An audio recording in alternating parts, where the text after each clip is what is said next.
This is the Blue Collar Future Podcast where we talk about the future of trade work. So, guys, I'm trying something new today. If you're listening to the podcast on Apple or Spotify, go check it out on YouTube. Different camera setup, also different audio setup. Let me know how this audio is. I haven't been putting a ton of work into upgrading this podcast. It's been pretty busy the last few months for me. A lot of you know that the podcast has been taking a little bit of a back step or been on the back burner for a while as I've been building my house, which I will update you on a little bit. I decided to do this trade series partly because I need to talk about trades more often because I always talk about health and fitness and lifestyle and that type of stuff, but the trades themselves I don't talk about enough. So I decided to start talking about that, but partly because I don't have time to schedule guests right now. I don't have time to meet up with guests and do any sort of interviews with anybody because it's just too hard to get our schedules to line up at the moment while I'm working on the house. Every evening I'm up there doing stuff. Every weekend I'm up there doing stuff. We've been doing finish work on it. Just finished it up actually, but it's taken the last few weekends all the way, the whole weekend through to be getting that done. And pretty soon I'm going to have some more stuff to do up there. We're getting really close. Just barely got completely ready for paint on the inside, and the stone is the last step on the exterior, and that is in process right now. The stone and the rain gutters. So we're getting our house built, and this has been taking a lot of my time, and I haven't really been able to dedicate to this podcast. So I felt a little bad that I haven't been doing as well with the podcast with everything I've been going on, plus the baby. But I'm still planning on continuing with this, and I couldn't keep going without everybody that listens. And if you're listening, I am glad that you've been sticking with me. This podcast is going to get better from here on out. I'm not going to quit. There's a lot of times where I feel like I don't know why I'm doing it anymore, and it's just becoming a drag. And then I remember that it's helped out some people, and even if it hasn't, it may someday, and it's enough to keep me going. So today we're going to continue with the trade series topic, and we're going to continue in dirt world type stuff, and we're going to go with excavation. And part of the reason why I'm going to kind of continue along this is because it's a lot of the stuff I have the most familiarity with, and I don't think it gets talked about enough. A lot of the stuff I'm going to be talking about in this trade series is going to be very residential construction oriented. A lot of it crosses over to commercial construction, so I'll be obviously covering that as well, and it's not like I'm going to not cover that at all. I'm going to talk about excavation from a residential standpoint and also get into some other things that excavation in general, that people that what you do when you're in excavation, and what's common a lot of times. So a lot of people may not know excavation.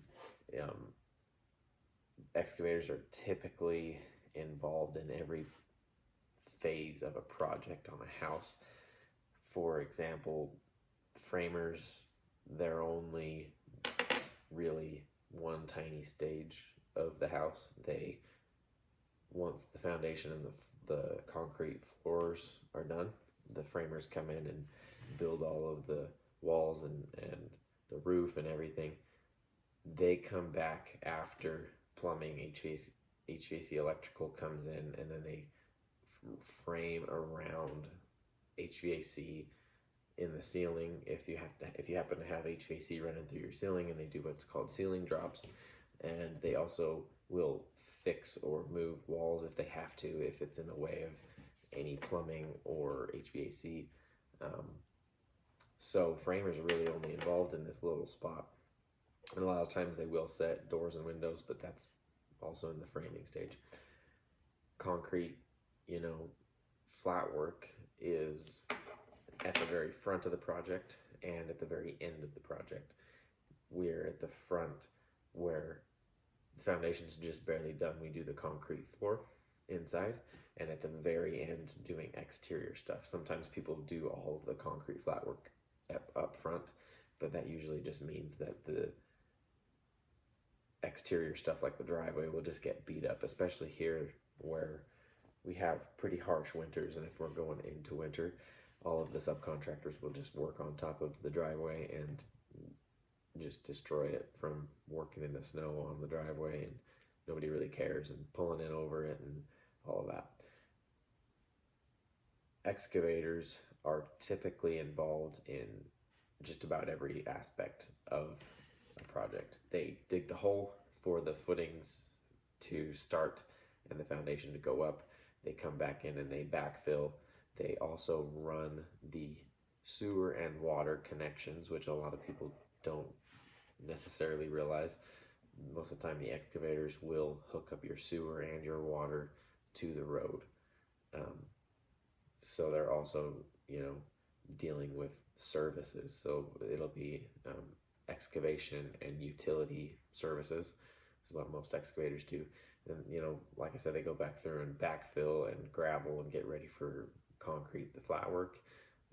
Once we're done, you know, they'll be dealing with a lot of the dirt work and moving all of the dirt around that they had moved out of the way to get ready and kind of level it out. And a lot of times the general contractor will have the excavators do just about anything else on the job that they can because they have equipment. So anything you can imagine that needs to be done on the job, a lot of times an excavator will get called back to it. And in our world, a lot of times the excavator preps for concrete on the exterior as well. So they'll prep for the driveway.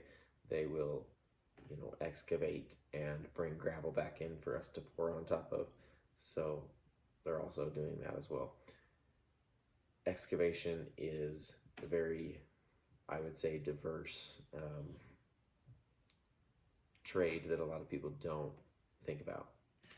And a lot of people aren't too excited about because you're just working in the dirt.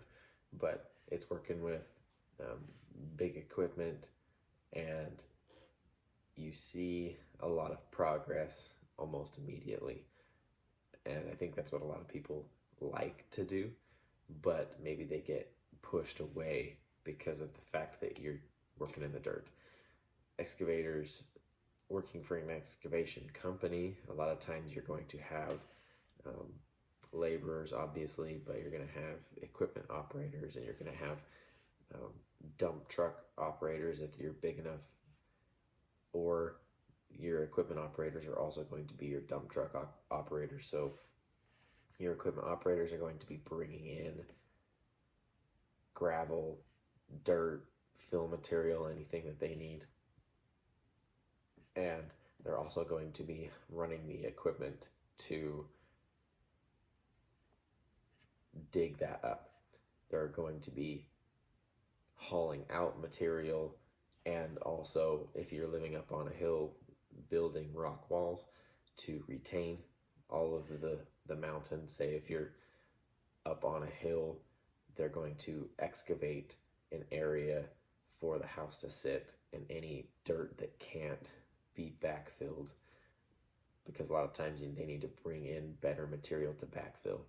But a lot of dirt that isn't needed in the yard, depending on how much it is, will need to be hauled out, and then a rock wall will need to be built around the dirt area that they excavated to retain that part of the landscape, to, you know, keep it there, to retain it. Obviously, retaining rock walls are a big part of excavation, and some companies are better equipped to do it than others. All excavators will know how to build a rock wall, And some excavators make a lot of money doing it as like their main draw. That they build really good rock walls, and you know, very, very tall and in-depth rock walls. And a lot of work goes into those, with the type of rocks that they use, getting water drainage out of there, um, and it's a very technical thing to be able to do with a piece of equipment. And like I said, a lot of excavation companies have different levels of ability in the type of rock walls that they can build. Excavators, I think, are kind of the unsung heroes of a project. A lot of times it can be a piece of the project that people don't realize takes a lot of money. I was talking to one of my friends that's an excavator, and they went to check out this job for somebody that built a lot to build a house on, and they didn't realize how much money was going to be involved in excavating this piece of property to build a house on. And that can make or break a project if you don't look at this piece of property and see how much work needs to be done to properly prep for building. I know we've been around some projects where up here in North Ogden, Utah, there's a lot of rocks up on this mountain, and if you're not careful, you can get into a property that is completely full of rocks and will probably double your excavation costs. But at the same time, it's expected. So if you're building up here, it's expected that you're going to run into a ton of rocks. Some pieces of properties that you buy up here will have almost none, and some of them will be completely rock. I know one place in particular, kind of around where my parents live, there was an empty lot for a long time that just didn't sell because the people wanted too much money, but ended up selling, and the people that bought it ended up being well over $100,000 into excavation, because the whole lot was rock. And what ended up happening is the excavation company had anywhere from 2 to 4 pieces of equipment running for, I want to say, 2-3 weeks straight. One big excavator with a jackhammer on it, and they were just sitting there jackhammering rock out to clear out space to put this house on. Excavation can be one of those things that can surprise people on how much it costs, especially when they buy a house not looking for how much work is involved to prep to build, like looking at the slopes and the grade and seeing how much dirt needs to be taken out, or how much dirt maybe needs to be brought in if the elevations are lower than the road or way higher than the road. And it's up at the beginning of a project, so you find out really fast how expensive it can get. I think a lot of kids, when they grow up, think about excavation as something that's cool because of the big equipment and running the machinery, and somewhere along the line, as they grow up, they kind of start to think, because of what society puts on them, that it's not good work and it's not glorified, especially not glorified. It's not a sought after job. When you tell people that you're an excavator, or that you're a laborer doing excavation when you're a young adult, nobody is jumping over the moon excited for you. They're like, oh, I see, because it's just seen as another one of those jobs like concrete that is for uneducated people, and that's dirty, and you're out in the elements all day, and just about anybody can do it, so I'm not going to do that because I'm going to go to college, that type of stuff. But excavation can be one of those things that's super rewarding, and I think a lot of people really enjoy that type of work.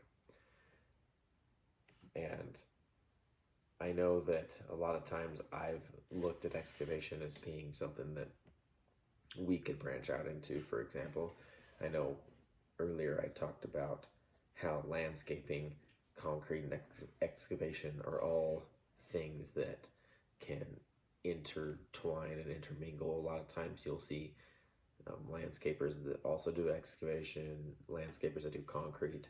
You'll see excavators that do a little bit of concrete. You'll see concrete contractors that do a little bit of excavation, because all three of these trades have to have pieces of equipment.